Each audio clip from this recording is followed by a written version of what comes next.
Hey there, educator. Welcome to the show. I'm your host, Lanisha, and I'm all about helping educators make meaningful connections in math instruction. If you've ever attended one of my live professional development sessions, then you know how truly passionate I am about this teacher life. PD for the Soul is my space for providing professional development on the go, where you can take what you need and place the rest on the shelf for another day. New episodes drop every Sunday at 9 a.m. Eastern Standard Time. This is where we will dive into strategies, routines, and insights to help students build deeper understanding. And here's something new. Our monthly newsletter launches on March 1st. This will be your go-to spot for links to all resources we discuss on the podcast. I want you to have everything in one place. Plus, I'll share the books that will shape upcoming solo episodes in case you want to read along. But that's not all. The newsletter will also explore connections across domains and grade levels, because when we keep those connections at the core of our instruction, we give students the tools to make generalizations that make new concepts more accessible. So, hit subscribe, stay connected, and let's make math happen. See you in the episode.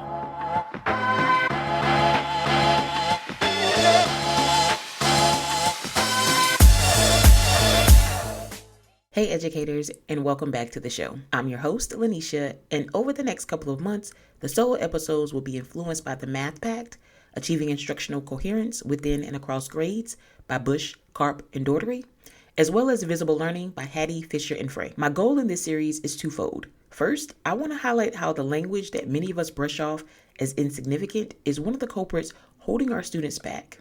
Second, I'd like you to make the commitment to do better, since at the conclusion of this series, you will know better. In the previous episode, we talked about how words matter, and I shared 10 phrases that require our attention. It wasn't an exhaustive list by any means, but it definitely gave us a starting point of reflection. It is critical that we use correct and consistent language if we truly want to positively impact student success. In today's episode, we are shifting our focus to notation. Think back to a time when you were asking students to translate between text and some other representation. How challenging was it to get students to transition from one to the other? Did you ever get frustrated because you couldn't understand why they weren't getting it? Well, you weren't alone. Interestingly enough, according to the Math Pact, the symbols we use to represent text or relationship between quantities are supposed to reduce cognitive load, like shorthands. But is that actually what's happening in our classrooms? Many students are experiencing an increase in cognitive load, and quite frankly, it's our fault, y'all. Think about all the times you didn't correct something you knew you had said or written incorrectly, or the times when a student copied notes down and they didn't do it correctly, but you didn't correct them during your monitoring round. Or what about when a student describes something inaccurately or incorrectly, and we don't make the correction in a timely manner? The book references the equal sign as a shorthand for critical mathematical relationships, one that students struggle to relate to more often than not. Bush, Karp, and Daugherty discuss a survey they completed among teachers spanning 2nd to 5th grade. They prompted those teachers to estimate what percentage of your students do you think understand the meaning of the equal sign. Well, the teachers estimated that around 80% would understand. Well, the poll revealed that on average, only 7% of students were aware. That's a big jump, and it's a dangerous one. When students don't understand the equal sign or mistake it as the bridge to an answer, they encounter significant challenges as they progress through the grade levels and engage in more complex topics. Let's take for an example. 8 plus 4 equals some number plus 5. And depending on your grade level, that some number could be represented by a box. It could be a blank. It could be a variable. Now, according to the text, only 42% of 1,182 students could accurately determine the solution here. I want you to take a moment to think about 8 plus 4 equals blank plus 5. How'd you solve it? Now, what do you think contributed to 58% of students, or 58% of that 1,182 students, not being able to determine that the missing value was 7? Now, I've had conversations with my teachers across various levels, and we've talked about the challenges that students face in finding solutions. A monumental oversight may be that students don't understand the relationship between the expressions on either side of the equal sign. Perhaps That is because of the inconsistency in our language. So for example, I want you to think about when you have students solving equations and you say, what you do to one side, you do to the other. One side of what? The other side of what? Now, you'd think that students wouldn't experience the same roadblocks in middle school, having been exposed to equality over several years. However, there is so much that we must do as a math community to create cohesion and more in-depth understanding across the grade bands. Once students understand equality, they can begin to comprehend inequality and the range of solutions that result. This is a safe place, teacher friends. So hear me out. When you guys are talking about inequalities, can we cut out the alligator mouth? Because really, what is it? What's the purpose? What are we doing? Is it the belief that the terminology is too much for students to understand? If so, I challenge you to raise your expectations for your children and yourself. You have the ability to help students understand what many would consider hard things. Otherwise, you wouldn't be there. You wouldn't be in that classroom or that grade level if you couldn't do it. You are there for a reason, and it's important that you understand that and use that huge undertaking as motivation to make a difference and continually move the bar. Okay? All right. So now that that's out of the way, I'm reflecting on a conversation I had with my classmates the other day about the importance of writing expressions as we see them. For example, students are writing down the formula for finding the volume of a rectangular prism. And you got some students who are writing V equals capital B times lowercase h. And then there might be other students who are just writing V equals lowercase b times lowercase h. My question to you is, and it was also my question to my classmates, is it necessary for students to copy it exactly as they see it, or can they change capital letters to lowercase and vice versa? My answer to that question is, yes, it's important. Students should get in the habit of writing and working with what they see, not rewriting it or changing it in any way. Capital B and lowercase v, when we're talking about volume, means two totally different things. So, do students recognize that difference if we don't mandate that accuracy? If we allow them to change capital B to lowercase b, are they going to understand that one b is the base when we're talking about a triangle or a rectangle, and the capital B is the area of the base of a three-dimensional figure? Are they going to be able to distinguish that if we don't hold them accountable for writing it as they see it? Hold them accountable for understanding that. Hold them accountable for practicing that. I want you to think about how in hospitals, doctors make rounds to check in on their patients. They check their vital readings to ensure they are progressing, or at the very least, that they are stable. If the doctor comes across a patient whose numbers are out of normal range or their behavior is atypical, they intervene. We must do the same thing as teachers. When we are in our classrooms, we should also be making rounds and looking for vital signs of progression. There should be certain readings present, and when they aren't, we have to intervene. That's how we train students to see what's important. We know what's important. We think we're communicating what's important, but it's not always landing the way you think it is. It's not landing. Everything we do in the classroom is an opportunity to fine-tune a skill. Okay, so I want you guys to remember that we're taking a Hippocratic oath, the teacher version. We will do no harm in these classrooms. So where can we start this week? I'm so glad you asked. First, I want you to think about if you've ever seen a student evaluating an expression and them doing it in like segments that they kind of tie together. So let me paint a picture for you. Say we have 3 plus 4 plus 5.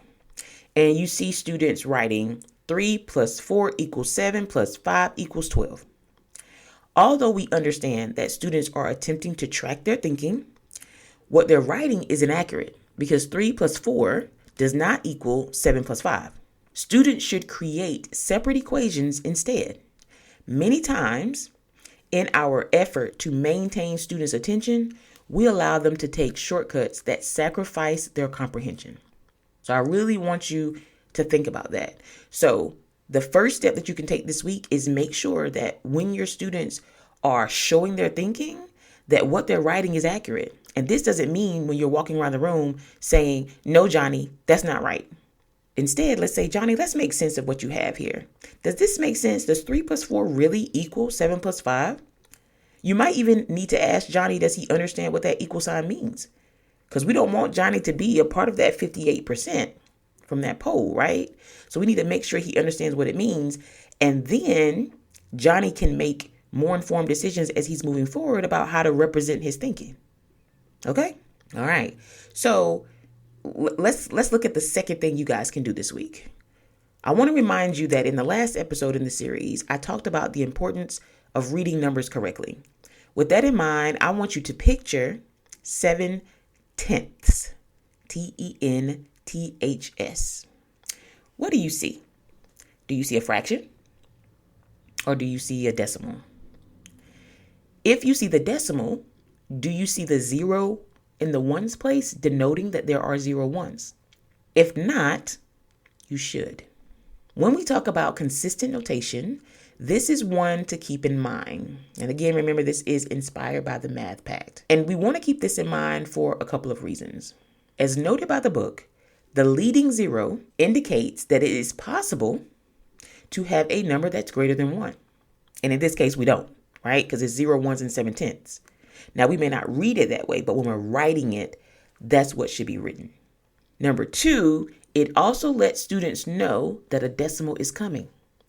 This ensures that the students do not overlook the decimal and end up seeing that as 7.